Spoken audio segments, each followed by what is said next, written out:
आपके बाप की जागीर नहीं है। नवाज शरीफ साहब के चाहने वालों को जज्बातियत की हदूद क़यूद से बाहर निकलने पर मजबूर मत करें। ये गरक हो जाएंगे रावी के अंदर जाकर।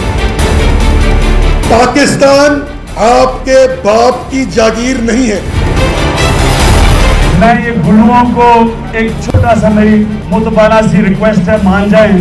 देखिए कोई शरारत ना करना क्योंकि बड़ी मार पड़ेगी तुम्हें। अस्सलाम वालेकुम नाज़रीन, प्रोग्राम इख्तिलाफ राय में आपको खुशामदीद कहता हूं। मैं हूं आपका मेज़बान सैयद अली हैदर। नाज़रीन, रायमंड मार्च अब बिलाखिर होने जा रहा है। इमरान खान साहब अपने सपोर्टर्स के साथ रायमंड की तरफ मार्च करेंगे। दूसरी जानिब पाकिस्तान मुस्लिम लीग नवाज से भी तैयारी कुछ कम नहीं है। हमें जानिसार फोर्स की सूरत में उनके कारकुन हाथों में डंडा पकड़े और बाज़ तस्वीरों और वीडियोज में तो हाथों में कुल्हाड़ियां उठाए हुए नजर आते हैं। किस रास्ते पर चल पड़ी है हमारी सियासत? अब हम क्या पार्लियामेंट का फ्लोर इस्तेमाल नहीं करेंगे? सड़कों की सियासत तो हो ही रही थी, लेकिन अब साथ साथ क्या डंडों, कुल्हाड़ियों और गुल्लू बट्टों की सियासत का भी क्या आगाज हो चुका है? दूसरे मरहले पर और दूसरे नुक्ता नजर से देखा जाए नाज़रीन, तो मियां मोहम्मद नवाज शरीफ जो कि इस वक्त अमेरिका में हैं और कल उनकी एक अहम स्पीच होने जा रही है जिसमें वो I am very sure Kashmir का मुद्दा सही तरह से डिफेंड करेंगे, क्योंकि वो काफी तैयारी करके गए हैं, काफी नजरें उन पर हैं। लेकिन मुल्क के अंदर क्या हो रहा है? मुल्क के अंदर ऐसा लगता है कि अब सूरत हाल शोरिश की तरफ बढ़ रही है। नाज़रीन, ताहिरुल कादरी साहब यूरोप गए हुए हैं और उनका कहना है कि वो यूरोपीय पार्लियामेंट, यूरोपीय कमीशन फॉर ह्यूमन राइट्स में अपने मॉडल टाउन के 14 शोहदा का मामला उठाएंगे। तो जब आलमी सतह पर यह मामला भी उठाया जा रहा होगा तो फिर किस तरह से पाकिस्तान यूनाइटेड नेशंस में इतने ममालिक के सामने कश्मीर में होने वाली एट्रॉसिटीज का मुद्दा उठा सकता है कि जब लोग कहेंगे कि आप पहले अपने 14 कत्ल जो ब्रॉड डे लाइट में किए गए पहले उनका तो हिसाब दे। किस तरह से फिर वो गवर्नमेंट उस चीज को डिफेंड करेगी? और ताहिरुल कादरी साहब तो यकीनी तौर पर इस बात पर डिटरमिन्ड है, वो काफी हद तक अपना मजबूत इरादा रखते हैं कि वो मुल्क के अंदर और मुल्क के बाहर भी इस गवर्नमेंट को जो है वो कोशिश करेंगे कि एहसास दिलाया जाए और बैरूनी प्रेशर डलवाया जाए इन 14 शोहदा के हवाले से। नाज़रीन, आज के जो हमारे मेहमान हैं उनसे हम गुफ्तगू का सिलसिला आगे बढ़ाएंगे और कई अहम चीजें मार्च को लेकर के, पनामा तहकीकात को लेकर के, प्राइम मिनिस्टर के दौरा अमेरिका को लेकर के आज डिस्कस की जाएंगी। सबसे पहले हमें ज्वाइन किया है लाहौर स्टूडियो से पाकिस्तान तहरीक इंसाफ के सीनियर रहनुमा जनाब एजाज चौधरी साहब ने। एजाज साहब, बहुत शुक्रिया आपका। हमें फैसलाबाद से ज्वाइन किया है मुस्लिम लीग नून के सीनियर रहनुमा MNA जनाब राना मोहम्मद अफजल खान साहब ने। आपका भी बहुत शुक्रिया राना साहब। थोड़ी ही देर में हमें ज्वाइन करेंगे सीनियर तजियाकार जनाब मुजीबुर रहमान शामी और मजहर अब्बास साहब। आगे बढ़ते हैं जी।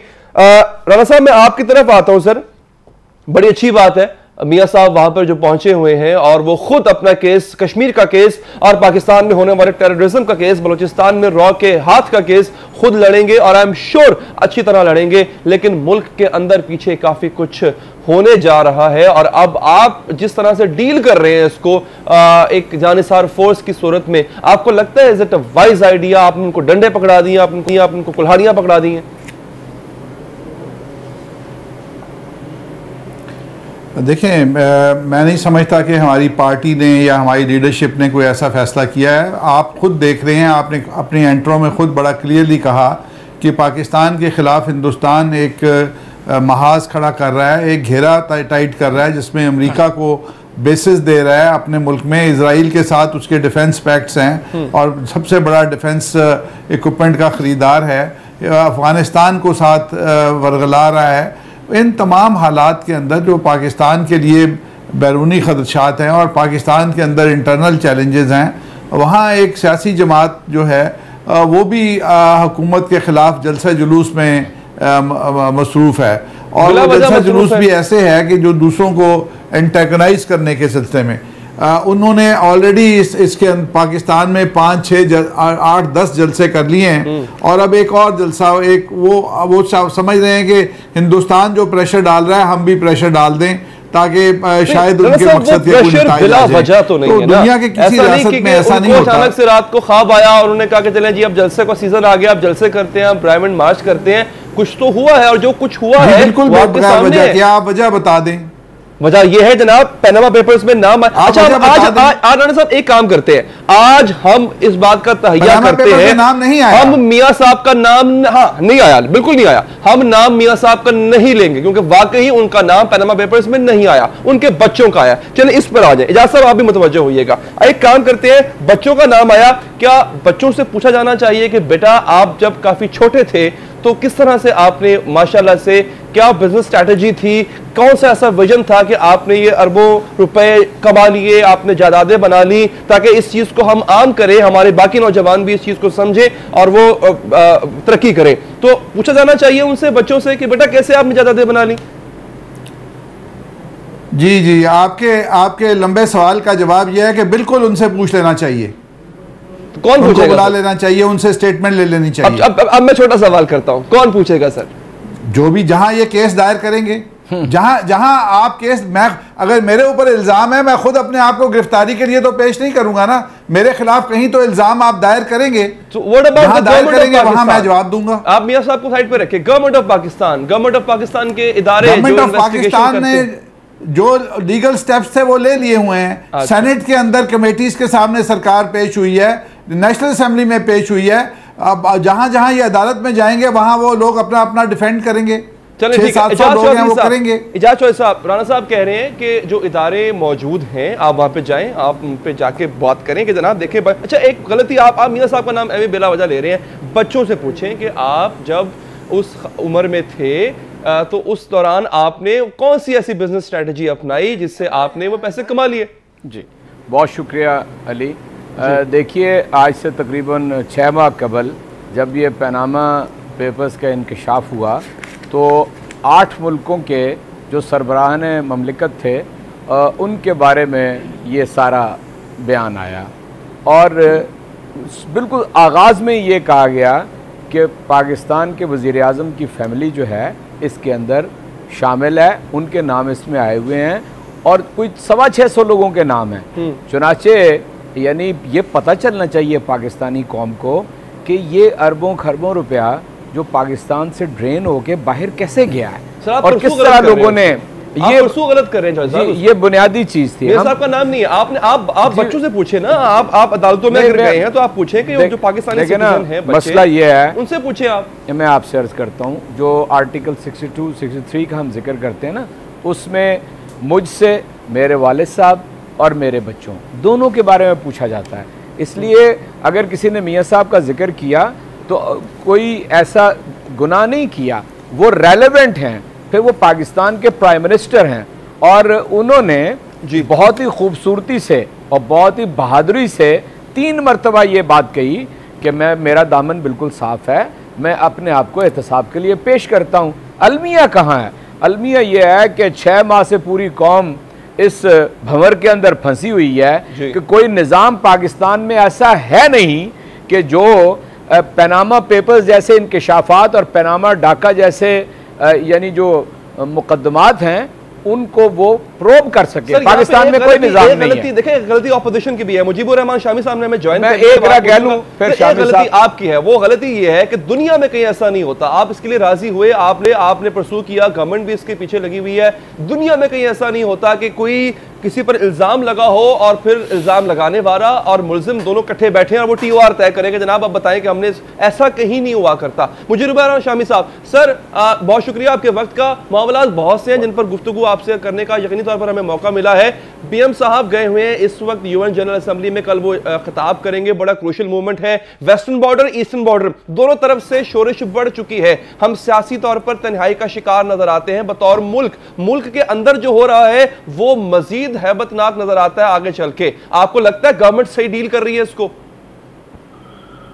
देखिए, मुझे इस बात से तो इत्तेफाक नहीं है कि हम कोई तन्हाई का शिकार हो चुके हैं।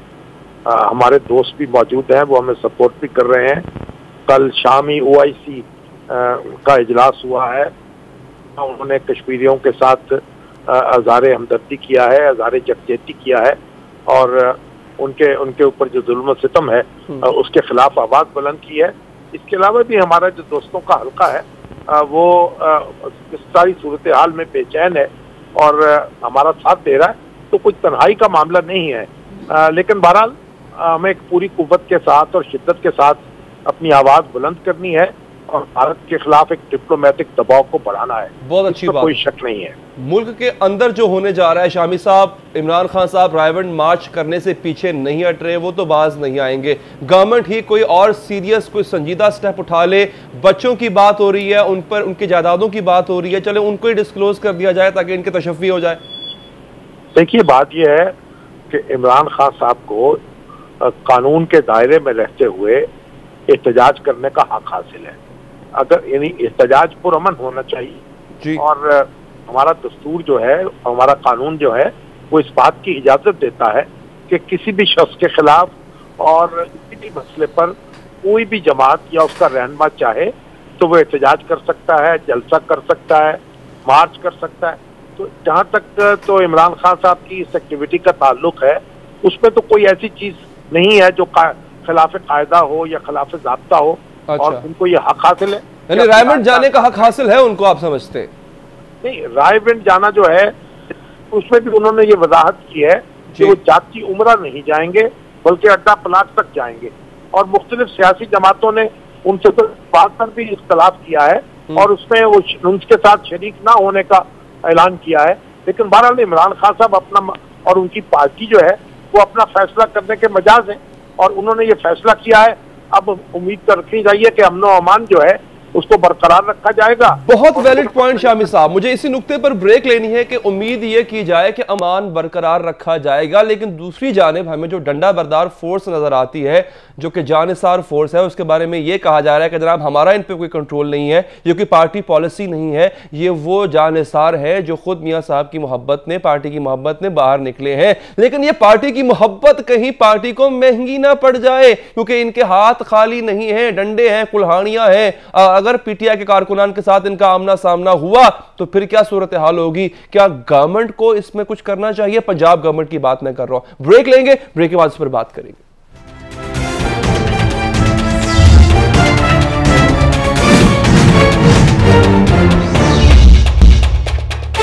के बाद हाजिर है नाज़रीन, दो अहम मसाइल हैं। पहला मसला यह है कि इमरान खान साहब अगर रायवंड की तरफ मार्च करते हैं तो तब क्या होगा। और ब्रेक के दौरान मेरी चौधरी साहब से जो गुफ्तगू हो रही थी मैं चाहूंगा हम ऑन उस चीज को क्लियर भी करें कि जैसे कि इमरान खान साहब ने कहा था कि रायवंड किसी की जागीर नहीं है, रायवंड एक इलाके का नाम है जो कि पाकिस्तान का हिस्सा है, लाहौर का हिस्सा है, वहां पर कोई भी जा सकता है। तो क्या रायवंड को सिर्फ मियां साहब की रिहाइशगाह से मंसूब करना ठीक होगा? एक। दूसरी अहम बात, ये तमाम मसला किस मुद्दे को लेकर के है? ये है पैनामा लीक्स के मसले को लेकर के। पैनामा लीक्स में किसका नाम है? एक्सप्लिसिटली मैं कहूंगा डेफिनेटली मियां साहब का नाम नहीं है, उनके बच्चों का नाम है। और मैं ये समझता हूं टीवी शोज हो, तज्जियाती शोज हो, अब ये बहस मुड़ जानी चाहिए कि हाँ भाई वाकई बच्चों का ही नाम है। तो जनाब बच्चों से कौन पूछेगा? कैसे पूछा जाएगा कि जनाब आप पाकिस्तानी शहरी हैं, किस तरह से आपके पास ये मालो दौलत आई?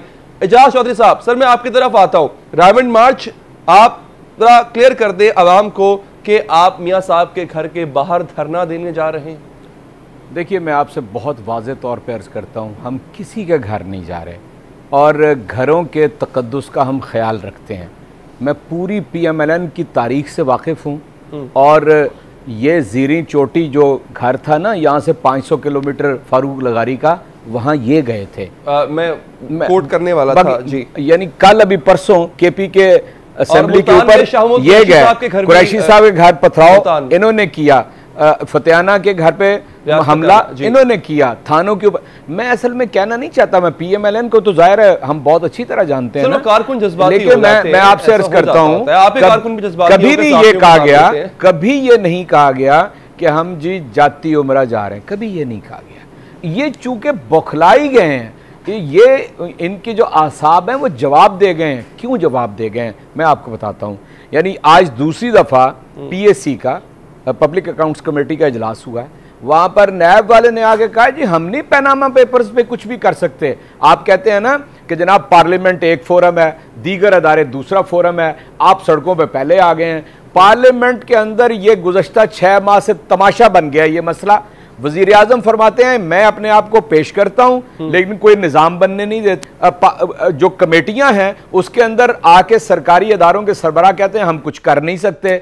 सुप्रीम कोर्ट को जो जवाब था वो आपको मैंने पहले बता दिया है। अब मुझे बताइए सड़कों के ऊपर आने के अलावा क्या बात। और इस मसले को मैं अगर आप ट्रैक चेंज करें साहब, अगर आप ट्रैक चेंज करें प्लीज, यहाँ पे मेरी आपसे रिक्वेस्ट होगी, बतौर पाकिस्तानी आप बताइए क्या की तरफ आता हूं। आप बताइए क्या करें। आप ये देखें, जब पाकिस्तान, अब मैं यहाँ कंपेयर नहीं कर रहा हूँ, मेरे प्राइम मिनिस्टर हैं, मैं उस ऑफिस का बहुत एहतराम करता हूँ, उनकी फैमिली मेरे लिए मुकद्दस है। अगर किसी घर में कोई चोरी होती है, शक किसी पर जाता है, तो फिर जब उस बंदे को पकड़ा जाता है, सिर्फ उस बंदे को नहीं, पूरे का पूरा खानदान हमारे मुल्क में धर लिया जाता है, भाई भी उठा लिया जाता है, बाप भी उठा लिया जाता है, हाँ भी तू बता। और फिर जब वो बोलते हैं तो फिर बड़ा कुछ निकलता है, बड़े ताने बाने निकलते हैं। देखिए, अगर एक इल्जाम है और बच्चों पर इल्जाम है, वो बच्चे भी हमारी कौम के बच्चे हैं, हमारे भाई हैं, हसन साहब, हुसैन साहब, मरीम हमारी बहन है, लेकिन अगर उन पर ये इल्जाम है तो क्या ये बेहतर नहीं है कि आप मियां साहब का नाम लेने के बजाय आप उनसे पूछें, अदालत में आप जाएं, उनका नाम लें कि जनाब आप इनसे पूछें कि इनके पास ये जायदादें कहां से आई, और अगर आपको शक है तो डेफिनेटली डॉट्स मिलेंगे, बात आगे बढ़ेगी। मुझे कोई एतराज नहीं है, मैं आप करें ना सर। मैं आपकी बात से इत्तफाक करता हूं। मैं सिर्फ मियां साहब के एक ही बयान के ऊपर बात करता हूं। उन्होंने फरमाया कि जो ये मेफेयर के फ्लैट्स हैं हमने 2005 में लिए हैं, उसकी रजिस्ट्रियां ये बता रही हैं कि 1993 और 1994 में परचेज डीड ये बता रही है। चुनाचे इस यानी दुई को, इतने बड़े तजाद को जब तक कोई अदारा पाकिस्तान में ना हो, इसको नहीं बनाया जा सकता, इसका नई नतीजा निकाला जा सकता। अच्छा, ये हमारा ग्रीवेंस है, इसको जितनी जल्दी दूर कर देंगे ये मसला खत्म हो जाएगा। राना साहब के पास ये मुद्दा रखो, फिर शामी साहब से तज्जिया लूंगा कि वो क्या समझते हैं क्या होना चाहिए। राना साहब, वेरी सिंपल, मेरे ख्याल इसमें कोई अबहाम रह गया है। देखिए, इंटरनेशनली हमें काफी चैलेंजेस का सामना है, हमारे बॉर्डर पे जो कुछ हो रहा है, अब साहब ममालिक में जो कुछ हो रहा है, बहुत मसाइल है। इंफ्रास्ट्रक्चर बिल्डिंग में आपकी गवर्नमेंट बहुत अच्छा काम कर रही है, इसमें कोई शक नहीं। ये गले की छोटी सी हड्डी है सर, प्लीज इसको निकाल के बाहर फेंके। उसका सिंपल सा हल है, तमाम चीजें, तमाम रसीदें निकाल दे कि जनाब ये इस दौरान परचेज किए थे, बच्चों ने किए होंगे लेकिन ये इस तरह परचेज किए थे, मुद्दा खत्म हो जाएगा सर। देखें, अगर ये किसी पाकिस्तानी बैंक से ये लीक्स आई होती तो हम उन तमाम बैंक के स्टाफ और रिकॉर्ड को सामने ले आते और वो अदालत में एक पेश होता और उसके ऊपर फैसला हो जाता। अब ये बैरून मुल्क से एक लीक्स लेके आ रहे हैं जो वेरीफाइबल नहीं है सर। है मैं आपको हफ्ता तारीख की खबर देता हूं, डेनमार्क की गवर्नमेंट ने 1 मिलियन यूरो देके वो तमाम पेपर्स खरीदे हैं, और डेनमार्क की जो वहां के फाइनेंस मिनिस्टर हैं उनका ये बयान है कि they are verified, authenticated, that's why we paid 1 million euros. उन्होंने खरीदे हैं। आप वो डाटा मंगवाएं तो सही, कोशिश तो करें सर। देखें, अब 1 मिलियन यूरोस कोई बहुत बड़ी रकम नहीं है, वो पीटीआई भी हासिल कर सकती है, बाकी पार्टियां भी कर सकती हैं। और अगर वो डाटा पाकिस्तान के कोर्ट में अप्लाई कर दें कि वहां से ये डाटा आपको इस तरीके से मिल जाएगा, वो ले लें, हमें तो कोई एतराज नहीं। यहाँ पे आप 1 मिलियन यूरो की बात करते हैं, यहाँ जो इनके वकील हैं वो एक एक केस के ऊपर 5-5 करोड़ रुपया फीस लेते हैं। तो वो जो वकील हैं, आपको 1 मिलियन यूरो को बहुत बड़ी रकम तो नहीं है, ये ले आए एविडेंस। मैं यही बात शामी साहब से पूछ लेता हूं। शामी साहब, क्या आपको लगता है ये जिम्मेदारी गवर्नमेंट की है? बगैर इसका फैसला नहीं होगा। ये जिम्मेदारी शामी साहब गवर्नमेंट की है या फिर पीटीआई की जिम्मेदारी है कि वो पैसे दे और डाटा खरीदे और फिर छानबीन के लिए आगे पेश करें? गवर्नमेंट ने, देखें, गवर्नमेंट अगर नवाज शरीफ की गवर्नमेंट है तो उन्होंने कह दिया कि हमारे दामन साफ है, हमने कोई पाकिस्तान से पैसा बाहर नहीं निकाला। मैंने किसी के घर चोरी की, टीवी पे कह दूं कि सर मेरा दामन साफ है, इससे कुछ नहीं होता। हैव टू प्रूव कि हाँ मैंने चोरी नहीं की। शामी साहब प्लीज आप बताइएगा। देखिए, पहली बात तो यह है कि जो फोरम है ना, तो जिसने चोरी, जो कहता है चोरी की, वो साबित कर दे। राणा साहब 1 मिनट रुकिएगा जरा, मैं आता हूं इस पे। शामी साहब प्लीज सर। यानी ये जब सुप्रीम कोर्ट के कमीशन की बात हुई थी कि सुप्रीम कोर्ट के जजों पर मुश्तमिल कमीशन बनना चाहिए, तो उस पर सबका इत्तफाक हो गया था। अब उसके बाद टर्म्स ऑफ रेफरेंस जो है उन पर इत्तफाक नहीं हो सका। अब अगर उस पर इत्तफाक हो जाए तो फिर तहकीकात हो सकती है। तो तहकीकात के लिए सबसे पहले तो फोरम का तयन करना पड़ेगा, और अपोजिशन जो है उसने एक फोरम पर कंसंट्रेट करने की बजाय ये बात मुख्तलिफ जगह पे छेड़ दी है।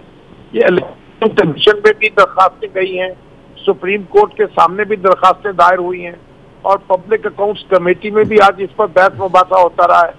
नैब को भी टारगेट किया जा रहा है, एफपीआर जो है उससे भी मुतालबा किया जा रहा है। तो अगर आप इतने फोरम्स पे यक वक्त कार्रवाई करने के बारे में फैसला करेंगे तो फिर इसका मतलब है कहीं भी कुछ नहीं होगा। तो पहले अगर फोरम तय कर लिया जाए तो उससे फिर आसानी हो जाएगी और बात आगे। सर आपकी बात बिल्कुल दुरुस्त है। थोड़ी सी मेरी हम्बल रिक्वेस्ट है सर, फिर मुझे ब्रेक पर जाना है। देखिए मैंने डेनमार्क की गवर्नमेंट का जो हवाला दिया उसमें डेनिश गवर्नमेंट ने खुद, हालांकि उनके गवर्नमेंट ऑफिशियल शामिल है, उनके नाम पनामा पेपर्स में आए हैं, 600 लोगों के खिलाफ उन्होंने कार्रवाई करना है, उन्होंने खुद डाटा खरीदा है। मेरे कहने का मकसद यह है सर कि ठीक है ऑपोजिशन ये हैसल तो कर रही है, गवर्नमेंट छोड़ दे मियां साहब को, मियां साहब का नाम नहीं आया, मैं ये नहीं कह रहा मियां साहब छोड़ दे, जो बाकी 400 लोग हैं उनके खिलाफ कुछ ना कुछ तो हेल हुज्जत करती, कोई नजर तो आती, गवर्नमेंट सीरियस है इसमें। ये दुरुस्त बात है। देखिए अभी जो 200 के करीब लोगों को तो एफटीआर ने भी नोटिस जारी किए हैं। अगर ये डेटा जो है हुकूमत अगर खरीद ले तो बड़ी अच्छी बात है, अगर हुकूमत नहीं खरीदती, अगर हुकूमत नहीं खरीदती तो अपोजिशन भी इसको खरीद सकती है और इसमें कोई मेरा ख्याल कोई इतनी बड़ी रकम नहीं है। और दूसरी बात ये भी हो सकती है, देखिए मैं तो एक दफा चंद हफ्ते पहले लंदन गया था जी, तो वहाँ एक चैनल में मुझसे एक कानूनदान थे, उन्होंने इसको इस बारे में गुफ्तगू शुरू कर दी। तो मैंने उनसे कहा कि आप ऐसा करें कि आप लंदन में क्यों कानूनी कार्रवाई क्यों नहीं करते, क्योंकि ये सारी जायदादें भी यहाँ मौजूद हैं, ऑफशोर कंपनी जो है उनका ताल्लुक भी यहाँ से है, तो मुनासिब होगा कि आप बरतानिया में ही कानूनी कार्रवाई शुरू कर दें ताकि हमें सारी तफसीलात मुस्तरद तरीके से मिल सके। अगर पाकिस्तान में मामला आगे नहीं बढ़ रहा है तो अपोजिशन जो है वो बरतानिया में कानूनी कार्रवाई कर सकती है। सर ये आपकी बात बिल्कुल ठीक है, मैं ब्रेक के बाद आता हूं। बड़ा गलत प्रेसिडेंट, बड़ी गलत रिवायत सेट हो जाएगी, मुझे ब्रेक भी लेनी है। लेकिन अगर एक मामला यह है कि इल्जाम लगाने और मुलजिम दोनों बैठकर जब टीओआर तय करेंगे तो कल को कत्ल करने वाला भी यही कहेगा कि जनाब पहले इस कत्ल की जो तहकीकात आप करना चाहते हैं, जो मकतूल के लवाहिकीन हैं वो बैठकर मेरे साथ पहले टीओआर तय करें, मामला तय करें कि कार्रवाई होनी किस तरह है। फिर मैं दोबारा ये बात कहूंगा, आप लोग मुझसे बहुत सीनियर हैं, मैं आपके सामने शायद इल्मी हैसियत से कम हूंगा, लेकिन मेरे इल्म में अब तक कोई ऐसी मिसाल नहीं मिलती कि जहां पर कत्ल इल्जाम लगाने वाला और मुलजिम बैठ के पहले मामला तय करे और फिर तहकीकात का आगाज हो। ये इदारे किया करते हैं। ब्रेक लेंगे, ब्रेक के बाद इस पर मजीद बात करेंगे।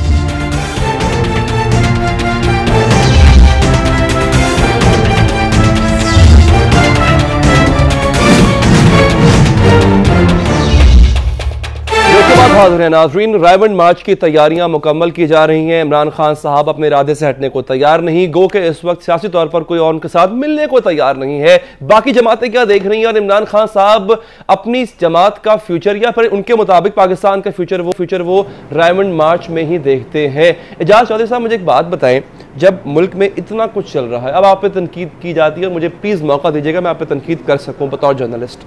आपको ये कहा जा रहा है कि जनाब मुल्क में इतने मसाइल चल रहे हैं, ऑपरेशन चल रहा है, अगर आप ये कहते हैं कि ये अपनी हुकूमत मुद्दत पूरी नहीं करेगी तो सर माजरत के साथ हुकूमत मुद्दत पूरी कर चुकी है। आप ये साल है, ये इलेक्शन ईयर है, तो जनाब अब आप जरा सुकून का सांस लें, इलेक्शन की तैयारी करें, अगले इलेक्शन में देखें क्या होता है। इस दौरान आपने और आप पे ये मेरी मुझे माजरत के साथ, अगर आपने वो जो कमेटी बनी है पार्लिमानी कमेटी जिसमें आपने जो इंतखाबी निज़ाम है उसको बेहतर करना था, अब इलेक्शन अगले सर पर है, अब तक उस कुछ नहीं हो सका, आप उसी को बेहतर कर लेते बड़ा कुछ हो जाता। जी अली, देखिए मैं आपसे अर्ज़ करता हूँ, हम हर पार्लिमानी कमेटी के अंदर अपना रोल अदा कर रहे हैं और इंशाअल्लाह ताला करते रहेंगे। लेकिन जितना स्लो प्रोसेस है इन कमेटीज़ का, मुझे ये बताइए कि 3.5-4 साल गुजरने के बावजूद अभी तक पार्लियामेंट के अंदर वो एहतसाब कमीशन नहीं बन सका जो चार्टर फॉर डेमोक्रेसी के अंदर दोनों बड़ी पार्टियों ने एग्री किया। आवाज़ उठाते हैं, उस पर आवाज़ उठा रहे हैं। हम अपना एक प्राइवेट बिल उस सिलसिले में लाए हुए हैं। उसके बाद ये जो रिफॉर्म्स कमेटी है उसमें हमारे मेंबरान पूरी तरह इनपुट दे रहे हैं। वो जो कमेटी है जो ये बताएगी कि ओवरसीज़ पाकिस्तानीज़ का वोट कैसे पड़ना है, इलेक्ट्रॉनिक वोटिंग मशीन कैसे इस्तेमाल होनी है, उसके अंदर हम अपनी पूरी इनपुट दे रहे हैं। लेकिन कोई सारा काम है सर, अगले इलेक्शन सर पर है। अब मसला ये है, देखो ना, अगर रोड़े अटकाए जाएं इस काम में तो जी पीटीआई क्या कर सकती है? हुकूमत पूरी तरह इंटरेस्ट ले तो इन चीज़ों को स्पीड अप किया जा सकता है, नहीं इंटरेस्ट ले तो कुछ भी नहीं हो सकता। उसके बाद आप कह रहे हैं कि जो हम एहतजाज कर रहे हैं 30 सितंबर का, देखें मैं दूसरी दफ़ा वजाहत करने जा रहा हूँ, हम किसी के घर नहीं जा रहे। अगर आप घर की भी बात करें ना, घर है जाती उमरा के अंदर और जाती उमरा डिक्लेयर्ड प्राइम मिनिस्टर हाउस है, उसके ऊपर लिखा हुआ है पीएम हाउस और उसके अलावा टैक्स पेयर का पैसा उसके ऊपर खर्च हो रहा है।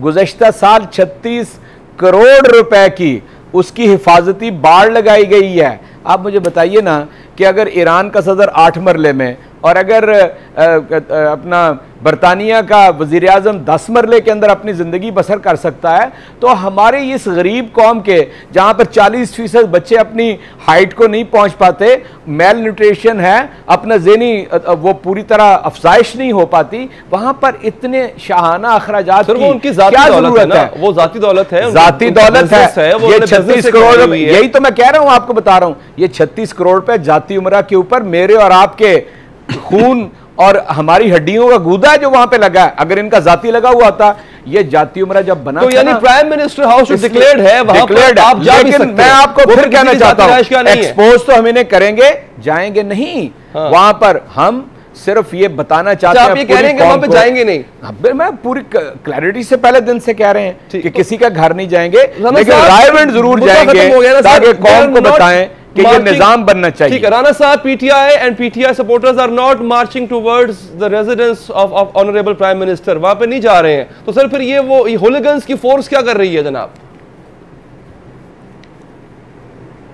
देखिए बात यह है कि 500 टॉक शोज हो गए हैं, ये कमिश्नर और डीसीओ से मिलकर अपना जलसे को फाइनलाइज क्यों नहीं करते? इन्होंने क्यों ये अवहाम आज तक छोड़ा हुआ है कि ये जलसा कहाँ पे कर रहे हैं? और एक टॉक शोज और एक पॉलिटिकल वर्कर्स के लिए इन्होंने गुफ्तगू का मौका, नाजायज़ बेकार गुफ्तगू का मौका छोड़ा हुआ है।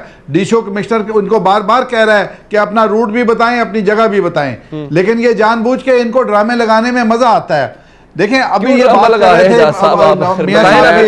पनामा लीक्स के बारे में, और ये खुद कह रहे थे मैं समझता हूं कि आप बहुत संजीदा पार्लियामेंटेरियन उनके पास हैं, इस तरह न करें। ये 3 साल की जो हमारी राना साहब, आप मेरी भी एक छोटी सी सुन लें। हुकूमत में तो ये कोई कीड़ा नहीं निकाल सके। वो पनामा लीक हो गई है तो इनकी लॉटरी निकल आई है, इनको कोई हमारी लॉटरी नहीं निकली, अल्लाह माफ करे। एक डगा लगाएं, पाकिस्तान डूब रहा है जी, आपको ये बता रहे हैं हम, पाकिस्तान लुट गया है, ये आपको बता रहे हैं। और ये हमारी लॉटरी नहीं निकली, इदारे जो पनामा जो इंकशाफात हैं वो तहरीक इंसाफ ने या अपोजिशन ने नहीं किए। इदारे तो कहते हैं सबूत ले आओ, लेकिन इनके पास सबूत होंगे तो लेके आएंगे। आप, मेरा ख्याल है कि अली 10 दफा यह बता चुके हैं कि सबूत लेने के लिए हुकूमत को इकदामात करने पड़ेंगे। बाकी ममालिक के हुक्मरानों ने इकदामात करके तो पनामा की सारा रिकॉर्ड निकलवाया है। पाकिस्तान की हुकूमत ये काम नहीं कर रही। आप छोड़ दो, आप मुझे बताएं 15 दिन पहले, 3 हफ्ते पहले आपका एक वजीर कहता है हम टांगे तोड़ देंगे, दूसरा वजीर कहता है डंडे मारेंगे, वट्टे मारेंगे, गंडासे लेकर फिर कोई टांगे नहीं तोड़ेगा, अभी तक तो तोड़ी नहीं है। नहीं कर रहे आप, अभी तक मुझे बताएं, आप इंसाइट नहीं कर रहे हैं, आप ये बंदे कर रहे हैं, इख्तियार तो आप दिला रहे हैं ना साहब, यू थिंक आप दिला रहे हैं। बतौर गवर्नमेंट आप पे ज्यादा रिस्पांसिबिलिटी नहीं है कि आप लोगों को चालना दिलाएं। ये अपना रूट फिक्स कर दें, ऐलान कर दें। अगर मैं रूट फिक्स ना करूं तो आप करते हैं कमिश्नर डीसीओ से मिलके, आप मैं जहां मर्जी है तो जांच करें, तो आप मुझे धमकियां देंगे राना साहब, आप मेरे ऊपर डंडे लेके बरसेंगे। आप खुद सोचिए, आप रूट अपना बनाएं, आपकी हिफाजत करेंगे, माशाल्लाह खुद पार्लियामेंटेरियन है, आपको तो हौसला होना चाहिए। रोज कहते हैं हम इनके कब्र खोद देंगे, कोई कह रहा होता है हम इनको ये डंडा मारेंगे, से उठा के फेर रहे हैं। ये कौन सा कल्चर है सियासी जो आपने बर्पा कर रखा है? साहब ये डंडा बरदार फोर्स इनकी हिफाजत के लिए है राणा साहब? देखिए 10, 15, 20 लोग अगर डंडे उठा के अपनी तस्वीरें बना लेते हैं, इसका मतलब ये तो नहीं है कि हम अपनी रवायत छोड़ देंगे। आपका वफाकी वजीर करवाए हैं, सामने पूरी की पूरी फौज खड़ी थी, इनका शौक ही पूरा नहीं हो रहा। राणा साहब आपका वफाकी वजीर, आपका करीबी साथी रिकॉर्ड के ऊपर है, वो कहता है वट्टे मारेंगे, डंडे मारेंगे, कुछ नहीं होगा। गवर्नमेंट ऑफ पंजाब का कहता है कुछ नहीं होगा, लेके फिर रहा है। यानी हम तो उनकी बात नहीं करते, यानी बढ़ के एक की जो फोर्स है उसकी बात नहीं कर रहे हैं, आपके जिम्मेदार लोगों की बात कर रहे हैं। मारा डंडा आपको नहीं, आप लहरा रहे हैं, दिन हमने आप पाकिस्तानी कौम को डराना चाहते हैं। ये डरने वाली कौम नहीं है, आपके डंडों से, गालियों से और धमकियों से पाकिस्तानी कौम डरने वाली नहीं है। आपका ख्याल है कि आप इसे डरा लेंगे। ब्रेक सर लेनी यहाँ पे, किसने कहा पाकिस्तानी कौम है? नहीं, सारी पाकिस्तानी मैं जी कहां से आया हूं जी, आप मुझे पाकिस्तानी नहीं समझते? राना साहब ऐसे ना करें, तो आपके मुंह से बहुत अल्फाज स्लिप हो जाते हैं। आप पाकिस्तान को थोड़ा एक सबसे अहम ये है कि अभी तक तो ये बात शायद हमें हंसी मजाक में लग रही हो, सीनियर पार्लियामेंटेरियन है सर, सीनियर पार्लियामेंटेरियन है, जज्बात में इमरान खान साहब भी बहुत कुछ कह जाते हैं, ऐसे ना करें चौधरी साहब, हो जाता होता है। खैर मसला ये है नाजरीन के अगर ये लोग जिनके हाथों में डंडे कुल्हाड़ियां हैं, हम हंसी मजाक में बहुत ज्यादा देर तक नहीं ले सकते, 30 सितंबर बहुत करीब है, ये लोग अगर सड़कों पर आते हैं और पीटीआई के कारकुनान से इनका तसादुम होता है, इसका जिम्मेदार कौन होगा? पीटीआई होगी, पंजाब गवर्नमेंट होगी। हमेशा गवर्नमेंट इस तरह की चीजों को रोकने के लिए गवर्नमेंट मशीनरी इस्तेमाल करती है। ऐसे लोग अगर सड़कों पर आए भी तो उनको रोका जाता है। अब देखना यह है कि इन लोगों के खिलाफ कोई कार्रवाई की जाती है या नहीं की जाती। गो के इनके पीछे फेडरल मिनिस्टर्स खुद हैं, ज़हीम कादरी साहब खुद प्रेस कॉन्फ्रेंस करते हैं, इनको सामने बिठाकर ब्रेक लेंगे, ब्रेक के बाद इस पर बात करें।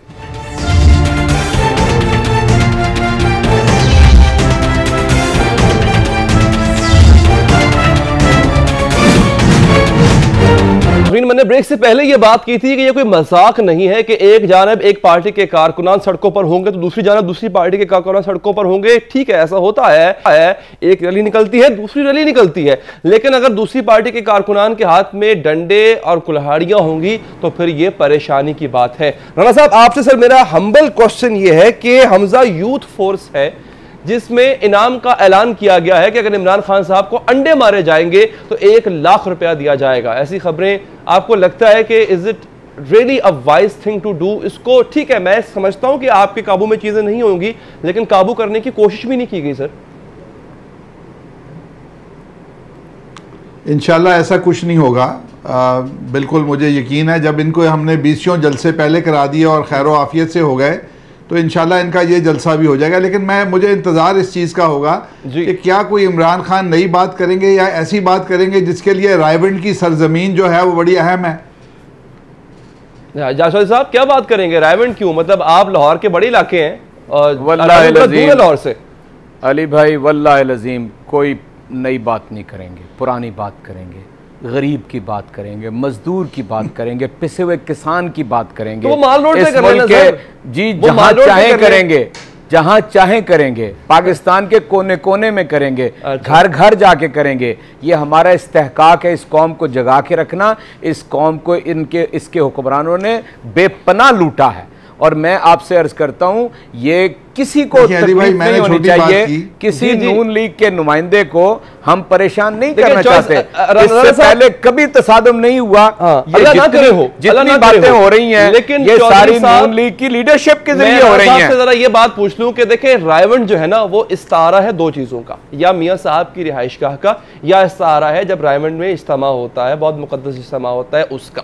अब देखें जब आप रायवंड की बात करते हैं तो फिर वो सिर्फ एक वो नाम नहीं रह जाता, वहां पे फिर इन दो जगहों, अब आप इज्तिमा पे तो जान ही रहे इस वक्त, तो मियां साहब की रिहाइशगाह ही रह जाती है ना साहब। असल में देखें मैं आपसे अर्ज करता हूं, ये बात राना साहब से कहना मेरी बारी है। बच्चों को ये कहना चाह रही है, मैं राना साहब मुझे कहा गया एक बात, राना साहब एक जुमला, राना साहब अगर पीटीआई जी प्लीज आप कहिए। जी कर लें, आप कर लें। चलो ये होता है इत्तेफाक, ये इत्तेफाक जो यहां पर हो गया ना सर, आप बाहर भी ये इत्तेफाक कर लें, क्या बात का मारना चाहती है कि क्या पीटीआई की लीडरशिप शायद ये कहना चाहती है कि हम शेरों के मोहल्ले के करीब से होके जलसा करके आ गए और ये बहुत बड़ी कामयाबी है और बच्चे खुश हो जाएंगे और इससे अलावा मेरा ख्याल है कुछ नहीं होगा। अच्छा आखिरी 2 मिनट है जी, शेरों के मोहल्ले के करीब जाना चाहते हैं आप? चौधरी साहब मैं अर्ज करता हूँ, सफारी पार्क में फिर रहे हैं सर आप। मैं अर्ज करता हूँ हम बहुत संजीदा हैं, हम न धमकियाँ दे रहे हैं न मज़ाक उड़ा रहे हैं, हम बहुत संजीदा हैं। इस मुल्क के अंदर महंगाई के हाथों पिसे हुए अवाम, गुर्बत के हाथों 50 लाख बेरोज़गार पिछले 3.5 सालों में आ गए हैं, 50 लाख और मज़ीद बढ़ते चले जा रहे हैं, कर्ज बढ़ता चला जा रहा है। हमारा कंसर्न ये है कि पाकिस्तान जो है ऐसे हुक्मरानों के हाथ में आ जाए जो उसकी ज़मामे कार जब इख्तियार करें तो अपना जाती मफाद छोड़ दें। अगर इनकी अपनी स्टील मिलें चल रही हैं तो पाकिस्तान की स्टील मिल बंद ना करें, उसको भी चलाएं। करेगा ये पर्पस, डायमंड मार्च से मसला हल हो जाएगा इंशाल्लाह। ऐसे अब राणा साहब राइट देखिए हालात इस नहज पे आ गए हैं कि एक बार को आप एक बात को इतनी दफ़ा जब किसी से कहते हैं वो ये बंदा समझता है कि या ये मुझे बेवकूफ़ समझ रहा है या इनको कुछ हो गया है। एक ही बात को बार बार करी जाएंगे और यही वजह है कि इनके जलसे नाकाम हो रहे हैं, ये इलेक्शन हार रहे हैं, क्योंकि लोग समझते हैं शायद ये हमारी इंटेलिजेंस को हमें बेवकूफ़ समझते हैं। एक बात बार बार कह रहे हैं, अगर आपने वो उस बात में वजन होता तो कौम आपको हाथों में उठा लेती। आज 3 साल से पाकिस्तान के अंदर इकोनॉमी बेहतर हो रही है, महंगाई कंट्रोल के अंदर है, दहशतगर्दी कम हो रही है, 15-20 बिजली घर बन रहे हैं, कौम डेवलपमेंट चाहती है। सर 250 अरब के टैक्स रास्ते में रुकावटों को हटाना चाहती है। बेचारे बैठ के ये फैक्ट्स एंड फिगर्स इंशाल्लाह किसी और प्रोग्राम में डिस्कस करेंगे बैठ के। आप भी ले आइएगा, हम भी लेकर आएंगे। आज वाकई इकोनॉमिक डेवलपमेंट हुई है, खुश है। सर आज हमारे पास वक्त खत्म हो गया, लेकिन जाते जाते बहुत शुक्रिया आप दोनों हजरात का। मैं जाते जाते सिर्फ एक रिक्वेस्ट करूंगा गवर्नमेंट की मशीनरी से, पंजाब गवर्नमेंट से, कि जनाब दोबारा ये मामला कोई हंसी मजाक का नहीं है। आबिद शेर अली साहब आके बयान देते हैं टांगे तोड़ने का, ज़हीम कादरी साहब, ये लोग जिनको आपने सिर्फ डंडे पकड़ाना बात नहीं होती, आपने थपकी दे दी है उनको।